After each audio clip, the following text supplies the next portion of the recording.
d'être là au milieu de vous et on se réjouit de ces moments voilà, c'est en même temps un temps, on va dire, informel et fraternel, et puis en même temps un temps qui reste solennel et dans la présence de Dieu.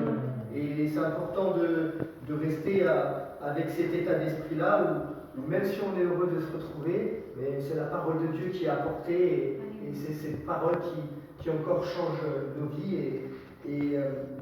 Je me suis posé cette question, qu'est-ce que je vais apporter à l'église de Saint-Chamond ce soir? Par où commencer? Qu'est-ce qui serait important d'apporter? Seigneur, conduis-moi. Et puis je me suis rappelé d'un texte biblique que j'ai étudié, que j'ai médité au début de la rentrée lorsqu'on est arrivé sur Chalon-sur-Saône, et donc plutôt vers novembre.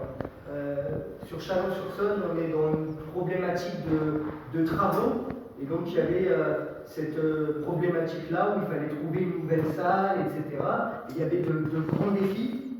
Et puis on a fait une semaine à l'époque de jeûne et prière, et on a médité particulièrement le livre de Néhémie. Et je voulais voir avec vous courtement, mais quand même étudier ces passages-là, ce livre de Néhémie. Livre de Néhémie avec un contexte particulier, on va le voir, si vous voulez bien le prendre avec moi. Donc c'est juste après Esdras, dans l'Ancien Testament. Donc il y a Esdras, Néhémie, et si vous voulez bien, on va lire le chapitre 1. Néhémie au chapitre 1, et on voit un contexte bien particulier, je vais vous le lire, pour qu'il nous reste du temps pour prier quand même. Parole de Néhémie, fils de Hakalia, au mois de Kisleu, la 20e année, comme j'étais à Suse, dans la capitale, Anani, l'un de mes frères, et quelques hommes arrivèrent de Juda. Je les questionnai au sujet des Juifs réchappés qui étaient restés de la captivité et au sujet de Jérusalem. Ils me répondirent, ceux qui sont restés de la captivité sont là dans la province, au comble du malheur et de l'opprobre. Les murailles de Jérusalem sont en ruine et ses portes sont consumées par le feu. Lorsque j'entendis ces choses, je m'assis, je pleurai et je fus plusieurs jours dans la désolation. Je jeûnais et je priais devant le Dieu des cieux et je dis, ô Éternel, Dieu des cieux, Dieu grand et redoutable, toi qui gardes ton alliance et qui fais miséricorde à ceux qui t'aiment et qui observent tes commandements. Que ton oreille soit attentive et que tes yeux soient ouverts. Écoute la prière que ton serviteur t'adresse en ce moment, jour et nuit, pour tes serviteurs, les enfants d'Israël, en confessant les péchés des enfants d'Israël, nos péchés contre toi. Car moi et la maison de mon Père, nous avons péché. Nous t'avons offensé et nous n'avons point observé les commandements, les lois et les ordonnances que tu prescrivis à Moïse ton serviteur. Souviens-toi de cette parole que tu donnas ordre à Moïse ton serviteur de prononcer. Lorsque vous pécherez, je vous disperserai parmi les peuples. Mais si vous revenez à moi, et si vous observez mes commandements et les mettez en pratique, alors, quand vous seriez exilés à l'extrémité du ciel, de là, je vous rassemblerai et je vous ramènerai dans le lieu que j'ai choisi pour y faire résider mon nom. Ils sont tes serviteurs et ton peuple que tu as racheté par ta grande puissance et par ta main forte. Ah Seigneur, que ton oreille soit attentive à la prière de ton serviteur et à la prière de tes serviteurs qui veulent craindre ton nom. Donne aujourd'hui du succès à ton serviteur et fais-lui trouver grâce devant cet homme. J'étais alors, et chanson du roi. Amen. Donc là, on voit ce texte, chapitre 1, et puis il y a toute la continuité, on va y venir, mais si on fait un résumé grossier de ce qui se passe dans ce passage, on y voit donc cet homme, Néhémie, qui craint le Seigneur, mais qui se trouve en même temps dans la désolation. Il craint Dieu, il aime Dieu, il est attaché à Dieu, mais à ce moment-là, il est dans la désolation, il va même pleurer à cause de cette situation qu'il est en train de vivre. Donc tout ce peuple qui a dû être exilé à cause de leur péché, la conséquence de leur péché, ils sont exilés. Et Néhémie, malgré sa crainte de Dieu, il se retrouve dans une situation bancale où il pleure. Il est dans la détresse. Les portes de Jérusalem sont détruites, consumées par le feu. C'est une grande épreuve que le peuple de Dieu traverse et que cet homme de Dieu traverse également.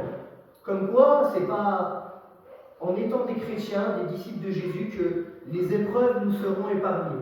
Et c'est bon de nous rappeler ces choses-là. Alors, on pourrait se dire, t'as pas mieux comme encouragement, mais il y a de l'espérance dans notre Seigneur. Alors, on va y venir. Mais prenons conscience que ce n'est pas parce que nous sommes chrétiens que nous allons être épargnés par les épreuves.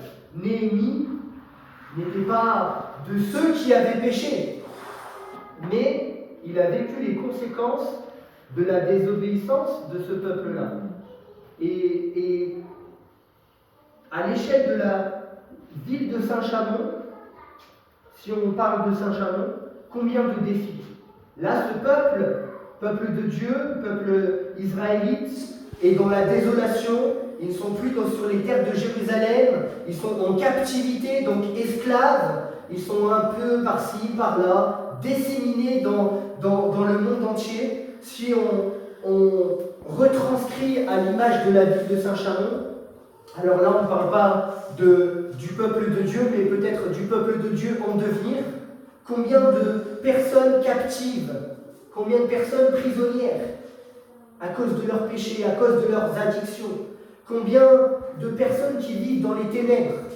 Et ça nous fait écho aux personnes parfois dans nos familles, aux personnes dans notre entourage, dans notre voisinage, les personnes que l'on côtoie sur le marché. Combien de vies en ruine? Là, c'était la ville de Jérusalem qui était en ruine. Mais combien de vies sont en ruine? Combien de vies restent à reconstruire? Et peut-être nombre d'entre nous ce soir ont encore des vies à reconstruire. Il y a des choses qui ont été faites, rebâties par le Seigneur, mais ce n'est pas encore allé jusqu'au bout. Il y a besoin d'aller jusqu'au bout. Et l'église de Saint-Chamond, dans cette ville de Saint-Chamond, qu'en est-il? L'église de Saint-Chamond, on le sait, on connaît cette historique et je fais partie, merci Seigneur, de cette historique finalement. Mais l'église de Saint-Chamond a connu beaucoup également de mouvements. Comme le peuple israélite a connu beaucoup de mouvements, a vécu le désert, est passé par des phases de captivité, mais au final a toujours été préservée par le Seigneur. L'église de Saint-Chamond a connu beaucoup de mouvements. Elle a existé, puis a fermé ses portes pendant plusieurs années, puis elle a réouvert ses portes, puis un local de perdu, retrouvé à nouveau exilé à l'église de Givors, et puis on retrouve à nouveau un local. Que de mouvements, que d'actions. Combien de difficultés finalement pour que l'œuvre de Dieu puisse aller de l'avant.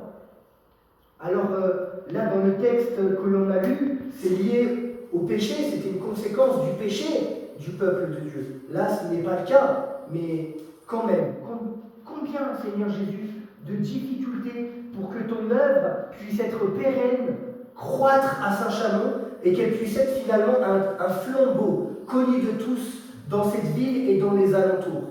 Il y a un défi qui est là et qui est grand. Et ma question pour vous le rappeler, comment réagissons-nous devant ce défi? Comment réagissons-nous? Si on se met comme des Néhémies dans notre génération, comment réagissons-nous?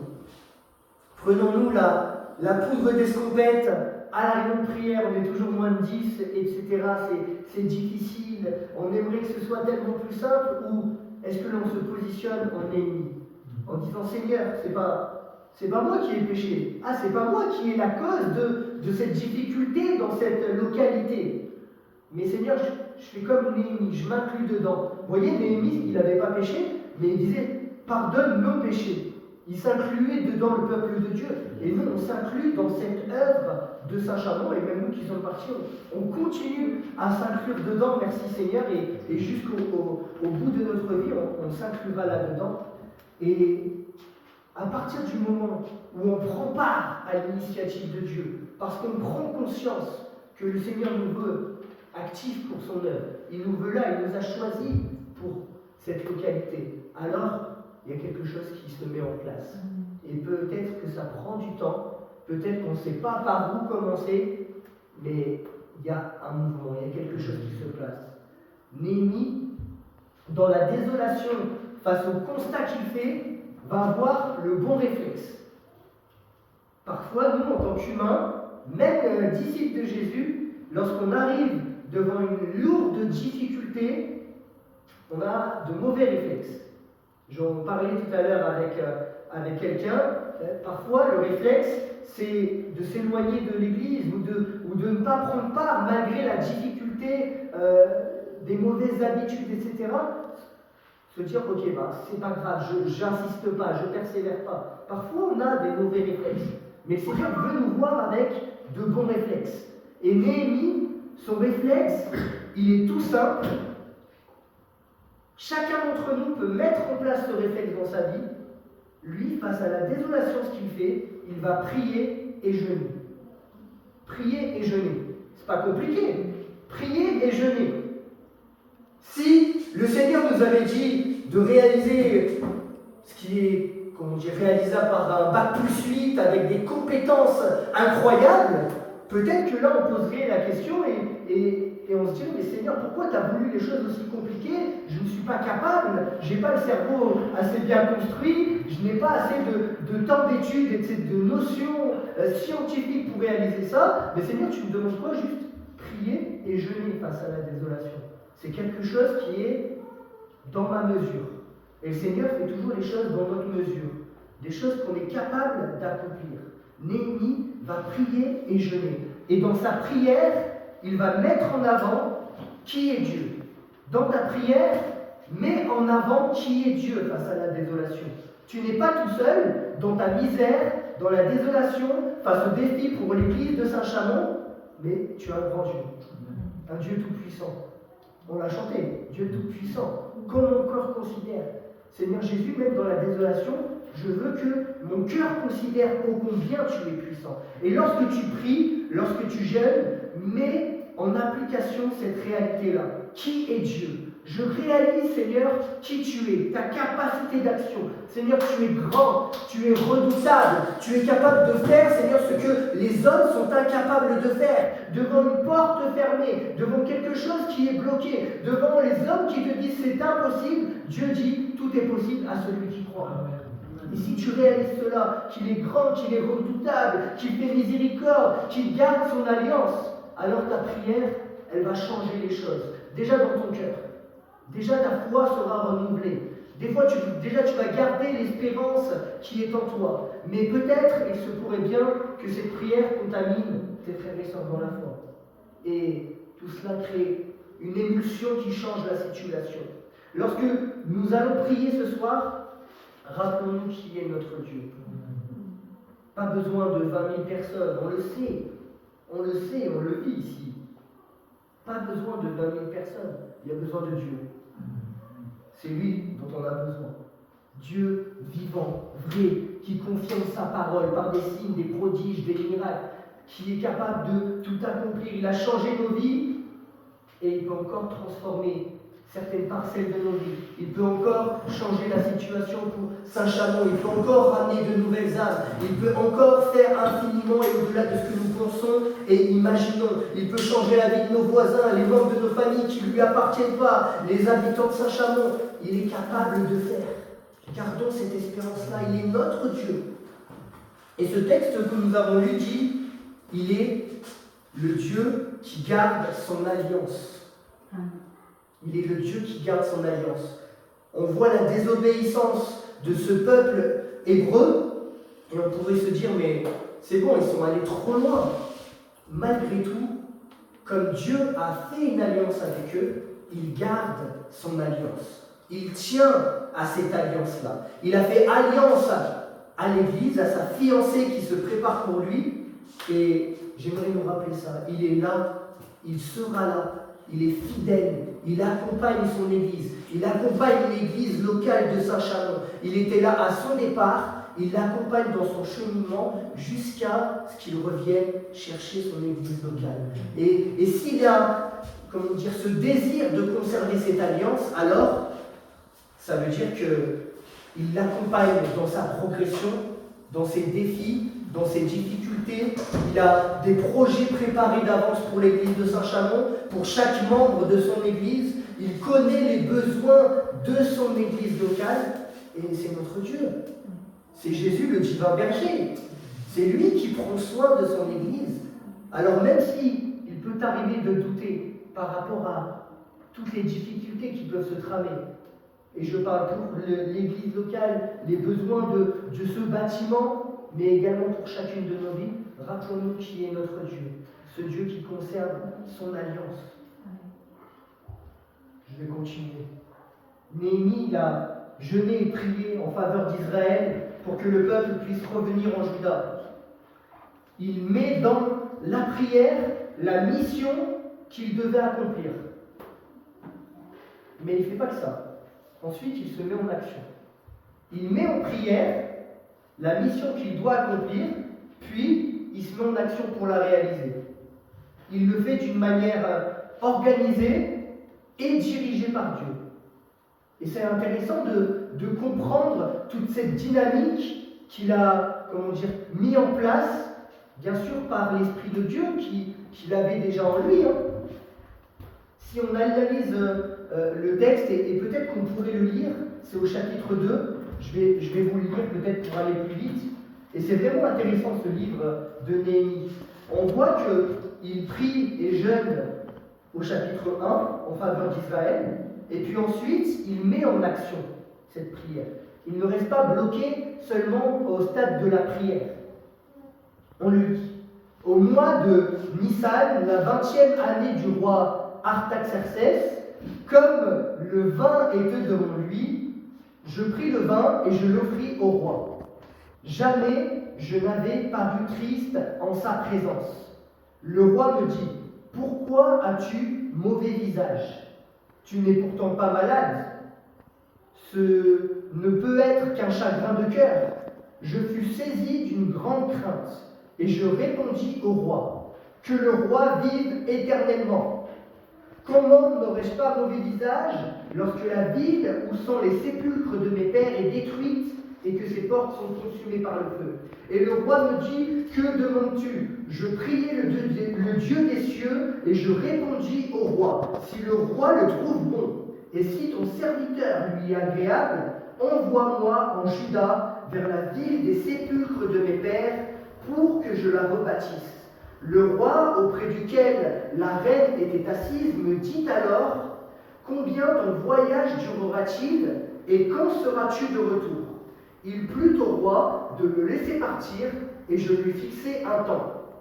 Puis je dis au roi, « Si le roi le trouve bon, qu'on me donne des lettres pour les gouverneurs de l'autre côté du fleuve, afin qu'ils me laissent passer et entrer en Juda, et une lettre pour Asaph, garde de la forêt du roi, afin qu'il me fournisse du bois de charpente pour les portes de la citadelle près de la maison, pour la muraille de la ville et pour la maison que j'occuperai. » Le roi me donna cette lettre, car la bonne main de mon Dieu était sur moi. Amen. On analyse ce texte et on voit que Néhémie prie le Seigneur, il jeûne, et puis là, il est au contact de ce roi. Et finalement, au contact de ce roi, il va commencer à se mettre en mouvement. Il va commencer à se mettre en mouvement et il va parler d'une manière toute particulière après ce roi, mais uniquement après le temps de prière. Après le temps de prière, il y a l'action. Et c'est bien de réaliser que je mets en prière, je reçois des choses également dans la prière, et ensuite, je me mets en action. Et on voit qu'après ce temps de prière, il va parler au roi de Perse au moment opportun, il ne le fait pas trop tôt, afin de pouvoir retourner en Juda.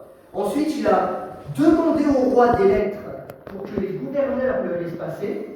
Et ensuite, il demande une lettre pour le garde forestier du roi pour obtenir des ressources.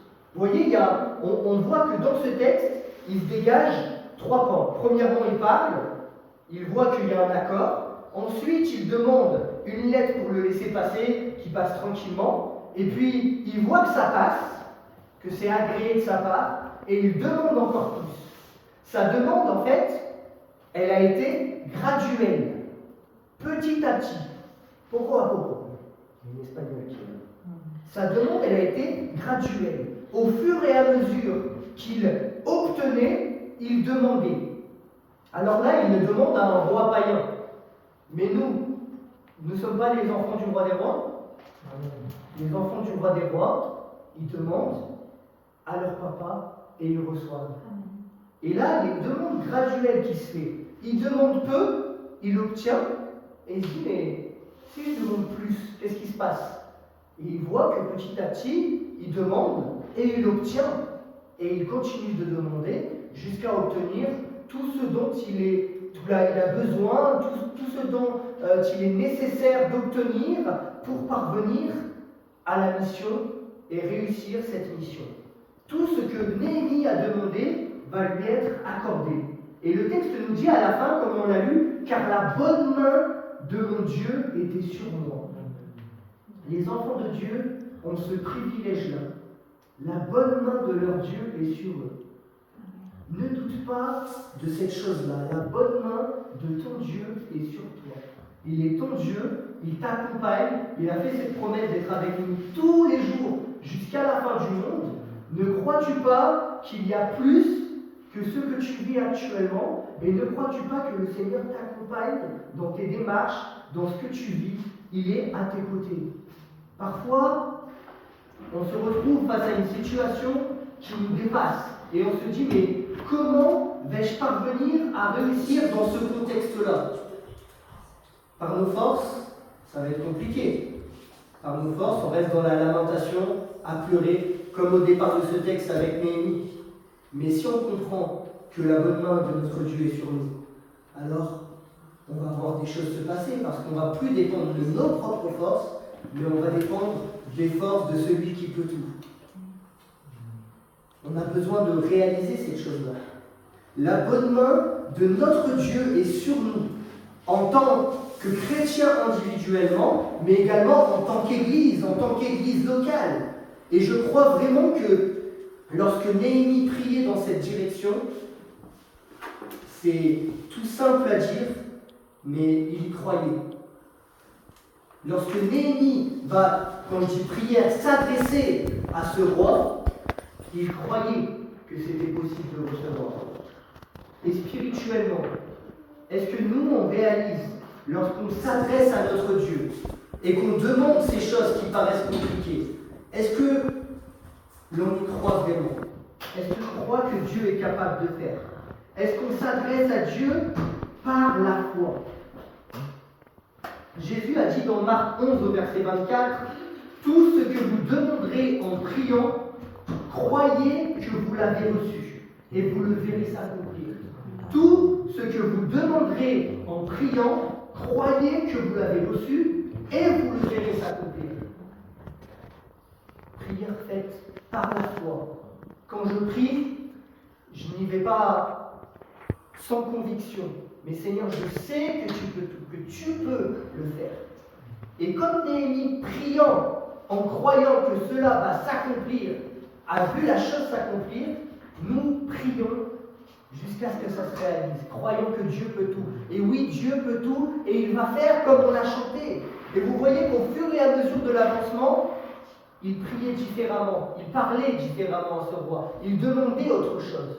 Nous-mêmes, dans ce même schéma-là, croyant qu'au fur et à mesure de l'avancement d'une situation par rapport à un sujet, quelque chose de familial, par exemple des conflits complexes dans nos familles, croyant que petit à petit, là, il y a une avancée, et si on prie au fur et à mesure, notre prière, elle doit changer également. Par rapport à l'Église, vous voyez, si on prie de la même manière que l'année dernière, lorsqu'on est arrivé avec Jésus, on se tromperait. Nous devons apprendre à prier différemment, en s'adaptant à la situation. Le Seigneur connaît toutes ces choses. Mais nous, est-ce qu'on réalise que Dieu qui est le même s'adapte également à la situation et est capable d'intervenir? Au fur et à mesure de l'avancement, prions différemment, d'une manière plus précise, mais comme Néhémie également, d'une manière plus audacieuse. Et parfois, nos prières sont limitées. Parfois, elles sont limitées parce que nous-mêmes, nous nous limitons dans la prière. Nous ne croyons pas que Dieu peut faire ce qu'il nous est incapable de réaliser. Mais si nous avons cette prière audacieuse qui consiste à dire « Seigneur, tu peux tout, alors je vais te demander ce qui est impossible de réaliser à vue humaine », alors il se passera de grandes choses. Parce que le Seigneur nous a dit cela, demandez et vous recevrez. Il n'a pas dit que demandez, mais je vais vous mettre dans un certain contexte, ça tu ne demanderas pas, puis ça non plus, parce que c'est trop compliqué pour moi, de toute façon j'ai besoin de me reposer. Il n'a pas dit ça, il a dit tout est possible à celui qui croit, rien n'est impossible à Dieu. Demandez et vous recevrez, afin que votre joie soit parfaite. Et je finis simplement avec ce texte de Matthieu 7, versets 7 à 8. Demandez et l'on vous donnera.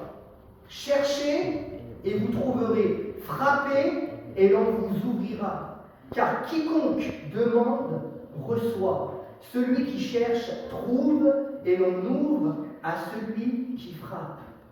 Je vais conclure de cette manière-là en disant ce soir, par rapport à tout ce que je viens de vous partager avec ce passage de Néhémie, prions mais avec foi.